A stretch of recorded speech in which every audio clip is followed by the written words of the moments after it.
Assalamualaikum warahmatullahi wabarakatuh. Salam sejahtera bagi kita semua. Semoga kita semua selalu sehat dan dalam lindungan Allah SWT. Yang terhormat Bapak Ujang Suherman SEMM selaku dosen mata kuliah perpajakan serta teman-teman yang saya banggakan. Kami dari kelompok 8 dengan anggota Ermawati Agustin, Gunawan Lesmana saya sendiri, Jody Dwi Lesmana, Maharani Aulia Anggraini, Mariana Agustin, dan Muhammad Rizky. Adapun ketentuan pidana dan penyidikan, yaitu landasan hukumnya pada pasal 38 sampai dengan D, pasal 44B UU KUP. Adapun tentang penyidikan, definisi secara ringkas, penyidikan merupakan proses kelanjutan dari hasil pemeriksaan yang mengindikasikan bukti permulaan. Secara sederhana, bukti permulaan merupakan keadaan, bukti, atau benda yang memberikan petunjuk adanya suatu tindakan pidana perpajakan. Merujuk pasal 1 angka 31 UU Ketentuan Umum dan Tata Cara Perpajakan KUP, penyidikan pajak atau lebih tepatnya penyidikan tindak pidana di bidang perpajakan adalah serangkaian tindakan yang dilakukan oleh penyidik untuk mencari serta mengumpulkan bukti. Pengumpulan bukti itu ditunjuk untuk membuat suatu tindak pidana perpajakan menjadi terang atau jelas serta dapat ditemukan tersangkanya. Berdasarkan definisi yang dijabarkan, dapat disimpulkan bahwa tujuan utama dari dilakukannya proses penyidikan adalah untuk menemukan bukti sekaligus tersangka yang melakukan tindak pidana dalam perpajakan.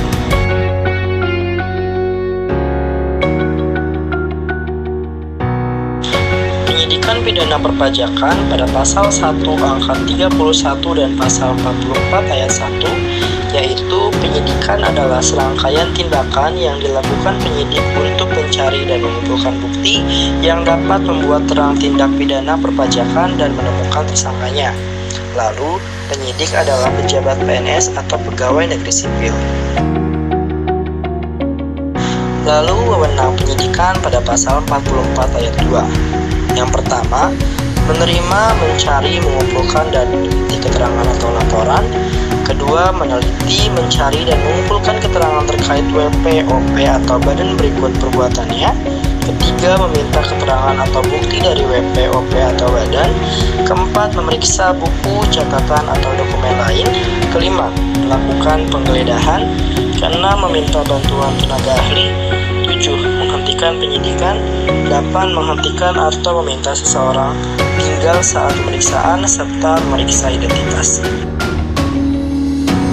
Lalu, pelaksanaan penyidikan pada pasal 44 ayat 3 dan 4, penyidik, Ditjen dan Pajak memberitahukan saat dimulainya penyidikan, lalu menyampaikan hasil penyidikan, kemudian memberitahukan dan penyampaian dilaksanakan melalui penyidikan pejabat polisi negara Republik Indonesia kepada jaksa penuntut umum. Lalu, penyidik Ditjen Pajak dapat meminta bantuan penegak hukum lain dalam pelaksanaan kewenangan penyidikan. Penghentian penyidikan pada pasal 44A UU KUP. Berdasarkan pasal 44A UU KUP, penyidikan akan diberhentikan apabila tidak terdapat cukup bukti atau peristiwa yang disidik bukan merupakan tindak pidana perpajakan. Penyidikan juga dapat dihentikan apabila peristiwa tersebut telah daluarsa atau tersangkanya telah meninggal dunia. Selain itu, merujuk pada pasal 44B ayat 1, untuk kepentingan penerima negara atas permintaan Menteri Keuangan, Jaksa Agung dapat menghentikan penyidikan tindak pidana di bidang perpajakan paling lama 6 bulan sejak tanggal surat permintaan penghentian penyidikan.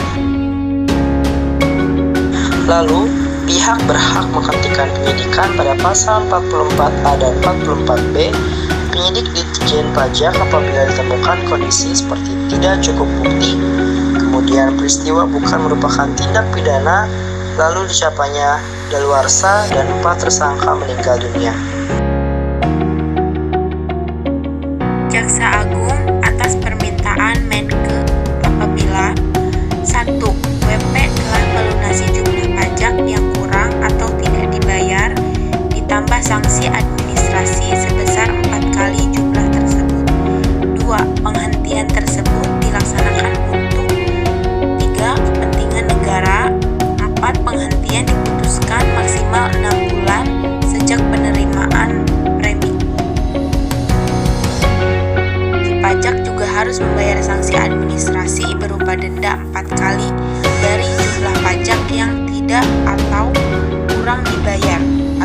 tidak seharusnya dikembalikan. Penjelasan penghentian penyidikan pajak untuk kepentingan penerimaan dapat disimak dalam PMK 55/2016. Penyesuaian penyidikan. Penyesuaian di bidang penyidikan dalam tatanan kenormalan baru salah satunya adalah penyampaian surat pemberitahuan dimulai penyidikan dalam bentuk digital baik berupa penuntut umum maupun tersangka. Namun, salinan cetak SPDP juga harus dikirimkan melalui pos atau jasa kurir ekspedisi pada hari yang sama dengan pengiriman SPDP dalam bentuk digital. Selain itu, pemeriksaan terhadap saksi, ahli, ataupun tersangka dapat dilakukan melalui video conference. Penyesuaian dan ditentukan lebih lanjut dapat disimak pada Surat Edaran Direktur Jenderal Pajak Nomor SE 34 PJ 2020. B. Sanksi. Sanksi adalah suatu tindakan berupa hukuman yang diberikan kepada orang yang melanggar peraturan. Peraturan atau undang-undang merupakan rambu-rambu bagi seseorang untuk melakukan sesuatu mengenai apa yang harus dilakukan dan apa yang seharusnya tidak dilakukan. Sanksi diperlukan agar peraturan atau undang-undang tidak dilanggar. Sanksi pajak merupakan jaminan bahwa ketentuan peraturan perundang-undangan perpajakan akan dituruti, ditaati, atau dipatuhi. Dengan kata lain, sanksi perpajakan merupakan alat pencegah agar wajib pajak tidak melanggar norma perpajakan. Penggunaan sanksi perpajakan diperlakukan untuk menciptakan kepatuhan wajib pajak dalam melaksanakan kewajiban perpajakan. Itulah sebabnya penting bagi wajib pajak memahami sanksi-sanksi perpajakan sehingga mengetahui konsekuensi hukum dari apa yang dilakukan ataupun yang tidak dilakukan. Untuk dapat memberikan gambaran mengenai hal-hal apa saja yang diperlukan atau dihindari agar tidak dikenai sanksi perpajakan, di bawah ini akan diuraikan tentang jenis-jenis sanksi perpajakan dan perihal penanganannya. Undang-undang perpajakan dikenal dua macam sanksi, yaitu sanksi administrasi dan sanksi pidana. Ancaman terhadap pelanggaran suatu norma perpajakan ada yang diancam dengan sanksi administrasi saja, ada yang diancam dengan sanksi pidana saja, dan ada pula yang diancam dengan keduanya, sanksi administrasi dan sanksi pidana. Masyarakat selama ini beranggapan bahwa akan dikenakan sanksi perpajakan bila tidak membayar pajak. Padahal dalam kenyataannya banyak hal yang membuat masyarakat atau wajib pajak terkena sanksi perpajakan, baik itu berupa sanksi administrasi, bunga, denda, dan kenaikan, maupun sanksi pidana. Secara konvensional terdapat dua macam sanksi, yaitu sanksi positif dan sanksi negatif. Sanksi positif merupakan suatu imbalan, sedangkan sanksi negatif merupakan suatu hukuman. Apabila dikaitkan dengan undang-undang perpajakan yang berlaku, menurut Ilyas dan Morton, terdapat 4 hal yang diharapkan atau dituntut dari para wajib pajak, yaitu 1. Dituntut kepatuhan wajib pajak dalam membayar pajak yang dilaksanakan dengan kesadaran penuh.